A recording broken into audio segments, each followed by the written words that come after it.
Poliisi y'Ekatwe etandise okunoonyereza ku masasi agaavuze ku ssaawa 4 ez'ekiro ekikeesezza leero mu bitundu by'e Nateete agaalese ng'omuntu omu attiddwa.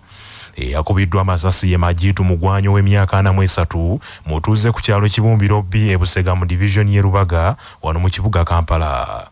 Kigambibwa nti ono amasasi bagamukubidde kumpi n'ebbaala emu egambibwa okuba ey'omukyala ategerekeseko erinnya limu erya Patience oluvannyuma lw'okufuna obutakkaanya ng'akyali munda mu bbaala eyo.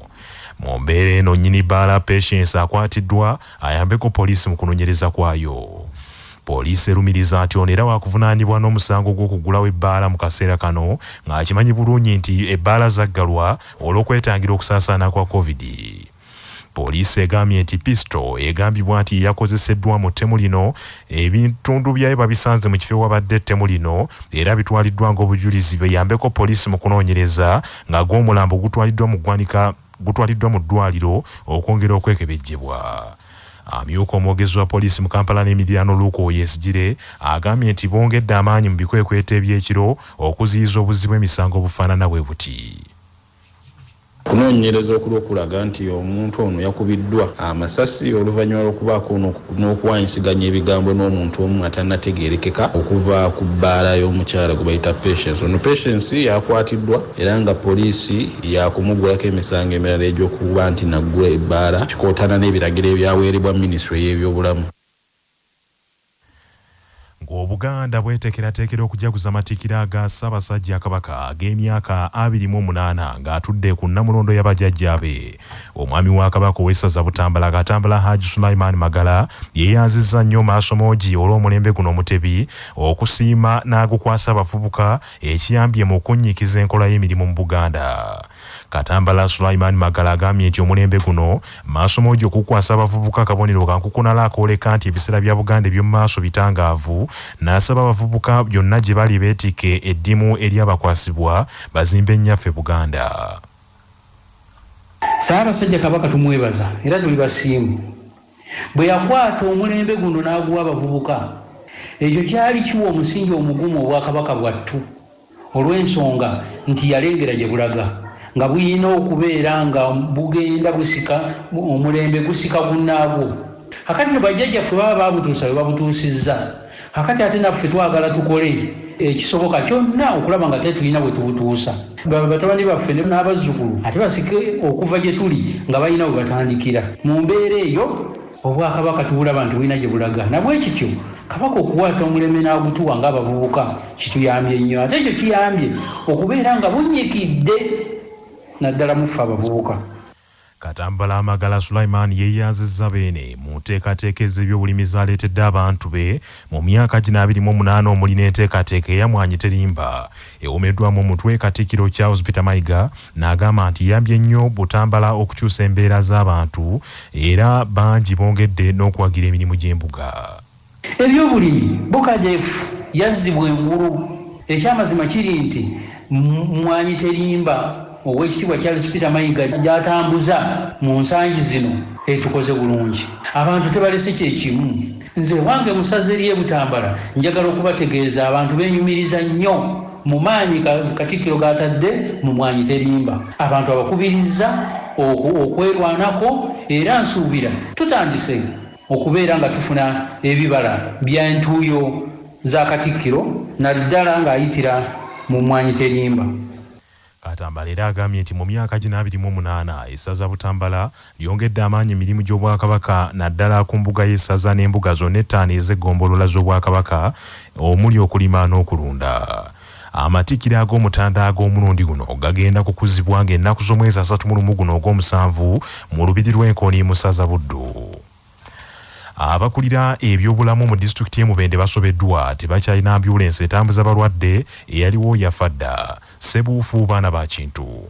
Ssentebe w'eggombola y'Ekigande mu disitulikiti y'e Mubende awanjagidde abakulu ku disitulikiti y'e Mubende okubadduukirira nga baddaabiriza emmotoka ey'ambyulensi okusobola okulaba nga bataasa obulamu bw'abantu.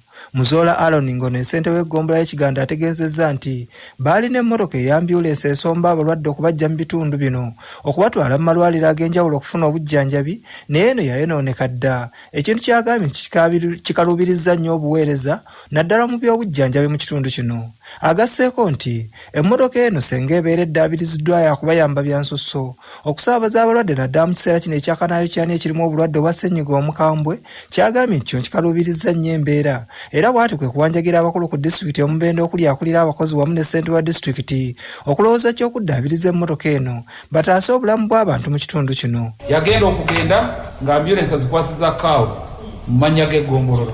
So mbadde nsaba chairman Lucifer ne kaawo nti batuyambe ku ambyulensi zino bazitukanikire bazitukwase mu butongole naffe tuziteeke mu bajeti yaffe mu bajeti zino ezijja. Naye ambyulensi eryawo terina mupiira terina battery n'akatanda kali wansi yonna eryawo naye ye tumwebaza onale wambwetekamwa kubanga yatukwasiza motoka weeri ate yandibadde tuyamba mu nnaku zino okutambuza abalwadde n'okulaba nti emirimu gy'abasawo gitambula mu maaso. So Sebuufu baana ba Kintu CBS FM Emubende.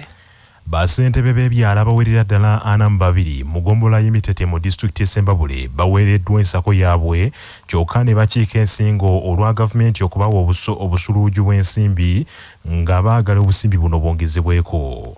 Omusasi waffe Jimmy Sekabiito kaatuwa ebisingawo.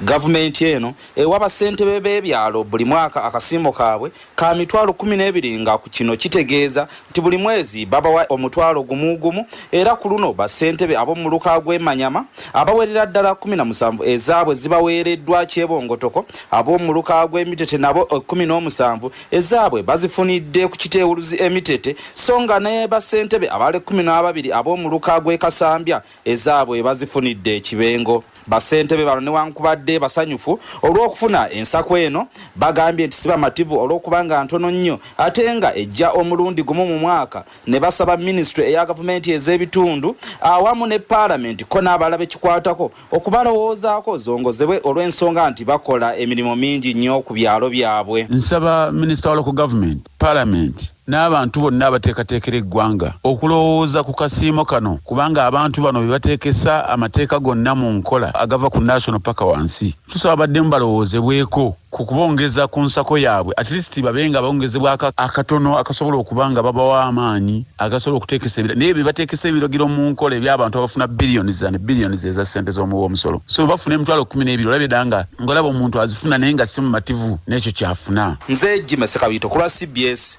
wano Emawogola.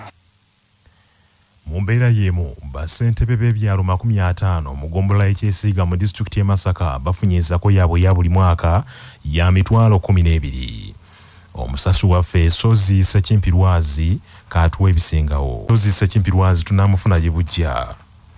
Ssentebe wa disitulikiti y'e Wakiso Matiya Luwanga Bwanika asabye gavumenti eddemu okwekenneenya omuwendo omunene ogw'ebifo by'abakansala byassaawo mu kiseera kino kyokka nga terina busobozi kusasula abantu abo nsimbi. Bwanika ssentebe agambye nti gavumenti yalinnyisa omuwendo gw'abakansala mu Wakiso okuva ku bakansala 52 okutuuka ku bakansala 13 ate ensimbi ez'okubasasula n'etezongeza nga kino kye kyabaleetedde n'okuwanvuya ku maloboozi olunaku lw'eggulo ne balumba ekitebe kya disitulikiti olw'okusasula obusente bwe bayise obutono.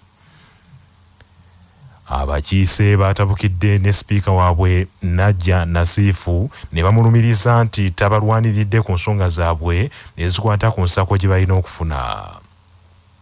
Omumyuka wa sipiika Mayira Isaac Muwonge bw'abadde ayogera ne bannamawulire ku nsonga eno agambye nti kivudde ku kubanga tebakyatuula nnyo mu ntuula za kanso yaabwe olw'ekirwadde kya COVID-19 ekyazinda eggwanga. Wabaddewo vaawo mpitewo mu lutuula lw'olukiiko olwa disitulikiti y'e Ntonde abakiise bwe bawanyisiganyiza ebisongovu ne ssentebe wa disitulikiti Fred Muhangi ng'entabwe evudde ku mannya ag'abantu abasatu g'abanjulidde okutuula ku kakiiko akagaba emirimu. Abakiise abakulembeddwamu Namubiru Farida, Namukasa Dora ne Nankya Mariam bawakanyizza amannya ag'abanjuliddwa okuli erya Herbert Lwensheshwe wamu ne Nakanjako Proscovia ne Trace Benoni nga balumiriza nti bano tebalidde nguzi baweweeta mpisi kundi.